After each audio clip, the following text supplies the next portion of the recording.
toi, qui t'es déjà senti vide quand l'autre s'éloigne.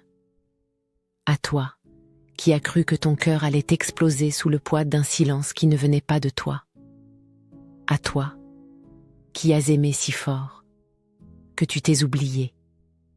À toi, dont l'amour était si grand qu'il est devenu une prison. Si tu écoutes ces mots, ce n'est pas un hasard. Ce n'est jamais un hasard.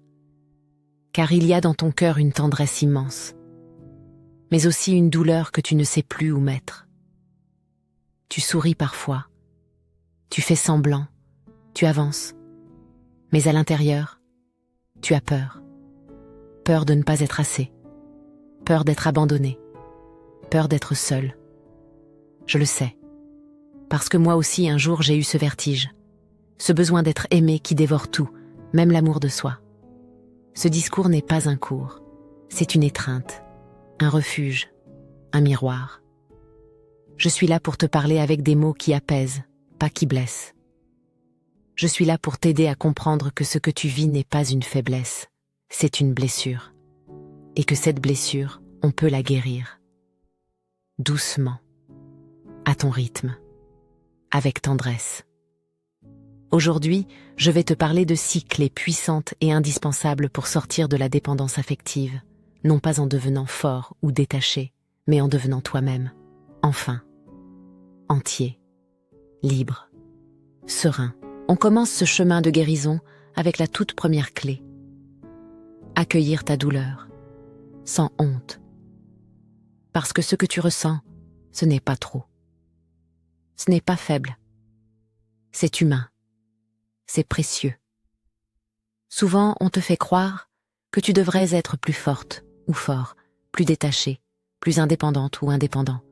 Mais personne ne voit la peur immense qu'il y a derrière. La peur d'être abandonné, oublié, laissé seul. Cette peur ne sort pas de nulle part. Elle vient de loin. Peut-être de l'enfance, où ton amour n'a pas été pleinement reçu. Peut-être d'un moment où tu t'es senti invisible. Et aujourd'hui, cette blessure te fait croire que tu dois t'accrocher pour exister. Mais tu sais quoi? Il n'y a aucune honte à avoir mal. Ce n'est pas une faiblesse, c'est un appel, un cri du cœur qui dit « Regarde-moi, aime-moi, ne m'abandonne pas ». La guérison commence ici, quand tu décides de ne plus fuir ta douleur, mais de l'aimer assez pour l'écouter. Alors voici la deuxième clé, te reconnecter à ta propre valeur. Parce que quand on est dépendant affectif, on vit suspendu au regard de l'autre. Un message et tu respires, un silence et tu t'écroules. Tu vis à travers l'autre. Mais la vérité, c'est que ta valeur ne dépend ni d'un texto ni d'une présence. Elle ne bouge pas au rythme de l'attention qu'on te donne. Ou pas. Tu es précieuse ou précieux. Juste comme tu es. Même quand on ne te voit pas. Tu es ce diamant tombé dans la boue. Il peut être sali, mais il reste un diamant. Tu n'as pas à mériter l'amour. Tu n'as pas à t'écraser pour être aimé. Ta lumière ne s'éteint pas parce que quelqu'un ne sait pas la voir. Elle est là. Et la vraie question, c'est: est-ce que toi, tu es prête ou prêt à la reconnaître? Parce que quand tu te reconnectes à ta valeur, tu n'attends plus d'être validé. Tu choisis enfin de t'honorer. On arrive à la troisième clé, une clé essentielle. Apprendre à te nourrir toi-même. Parce que la dépendance affective, c'est comme une faim. Une faim d'amour, de tendresse, d'attention. Et souvent, tu attends que l'autre vienne combler ce vide en toi. Mais quand cette personne s'éloigne ou s'en va, c'est le désert. Le manque devient insupportable. Alors aujourd'hui, je t'invite à changer cette direction. Au lieu d'attendre que l'autre te nourrisse, deviens ta propre source. Offre-toi ce que tu attends d'une ou d'un autre, de la douceur, de l'écoute, du soin. Prépare-toi un repas comme si tu nourrissais quelqu'un que tu aimes. Parle-toi avec bienveillance. Prends-toi dans les bras, symboliquement, tendrement.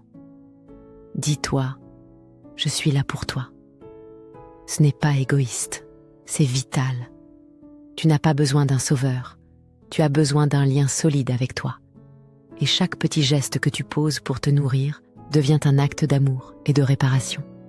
Tu peux être ta propre source de sécurité. La quatrième clé est subtile, mais profonde. Savoir rester avec le vide, sans paniquer. Parce que ce vide, tu le connais bien. Ce moment où l'autre ne répond plus. Ce silence qui serre la gorge, cette absence qui déclenche l'angoisse. Tu veux fuir ce vide, le remplir, l'oublier. Mais, et si ce vide n'était pas ton ennemi? Et s'il avait quelque chose à te dire? Peut-être qu'il te murmure. Il y a en toi un espace encore en friche, un espace qui attend d'être aimé. Alors au lieu de fuir, reste. Assieds-toi avec ce vide. Respire. Pleure s'il le faut. Mais reste. Parce qu'au fond de ce vide, il y a toi. Il y a ta vérité, tes manques, tes espoirs, ton identité, et il y a ta liberté. Tu n'as pas besoin de quelqu'un pour combler ce vide.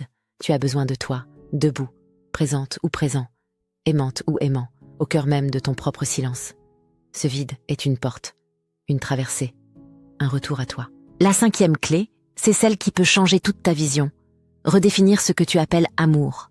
Parce que parfois, ce que tu as cru être de l'amour, c'était surtout de la peur. Peur de perdre, peur d'être seul, peur de ne pas exister sans l'autre. Tu as peut-être confondu amour et attachement, et ce n'est pas ta faute. On t'a appris que l'amour faisait mal, qu'il fallait souffrir pour être aimé. Mais non, l'amour, le vrai, ne blesse pas. Il ne t'éteint pas, il t'apaise. Il ne te vide pas, il te nourrit. Alors pose-toi cette question. Quel amour ai-je envie de vivre? Celui qui me laisse en miettes? Ou celui qui me tient la main, même quand je tombe? L'amour n'est pas possession. Ce n'est pas fusion. C'est une rencontre entre deux êtres entiers, pas deux moitiés en quête de complétion. Tu mérites un amour qui respecte ton espace, ton rythme, ta lumière. Et pour le reconnaître, il faut d'abord se défaire de l'idée que tu dois souffrir pour aimer. Et enfin, la 6e et dernière clé, et pas des moindres, la plus profonde de toutes, te choisir. Pas quand tu iras mieux, pas quand tu seras parfaite ou parfait, mais maintenant. Te choisir, même quand l'autre ne te choisit pas. Te choisir, même quand c'est inconfortable, même quand ça fait mal. C'est dire, je mérite un amour qui ne me demande pas de me trahir. C'est dire non quand c'est trop. C'est poser une limite quand c'est nécessaire. Mais surtout, c'est rester avec toi. Rester fidèle à ce que tu ressens, même si ça dérange. C'est te regarder chaque matin et te dire « Je suis assez, je suis digne, je suis là ». Chaque jour, tu as un choix. Est-ce que je me perds pour qu'on m'aime? Ou est-ce que je me choisis, même si je suis seule? Et chaque jour, même si tu trembles, choisis-toi. Parce que c'est ce choix-là qui t'apprend l'amour le plus puissant, celui que tu te donnes à toi-même. Tu viens de parcourir un chemin courageux. Et je veux que tu saches une chose essentielle. Tu n'as pas à guérir seul. Guérir de la dépendance affective, ce n'est pas un chemin droit. C'est un tissage fragile, fait de larmes, de silence, de rechutes et de renaissance. Tu n'es pas seul. Il y a des milliers d'âmes sensibles qui, comme toi, avancent à petits pas, le cœur serré mais ouvert. Et il existe, quelque part, un amour qui ne te demandera pas de t'éteindre pour exister. Un amour doux, libre, conscient. Mais avant de le vivre avec quelqu'un d'autre, tu dois d'abord l'offrir à toi-même. Parce que tu es digne, même blessé, même fatigué, même au bord du vide. Tu es en chemin. Et chaque jour que tu choisis de te relever, tu écris un acte d'amour. Alors si un jour ton cœur vacille, reviens ici. Écoute à nouveau ces mots. Et souviens-toi, tu peux guérir, tu en es capable, tu le mérites. Si cette vidéo a résonné en toi, alors offre-lui un like, abonne-toi pour continuer ce chemin ensemble. Et surtout, partage-la autour de toi. Parce qu'une seule parole, parfois, peut réchauffer une nuit entière. Merci d'avoir ouvert ton cœur ici, merci d'exister.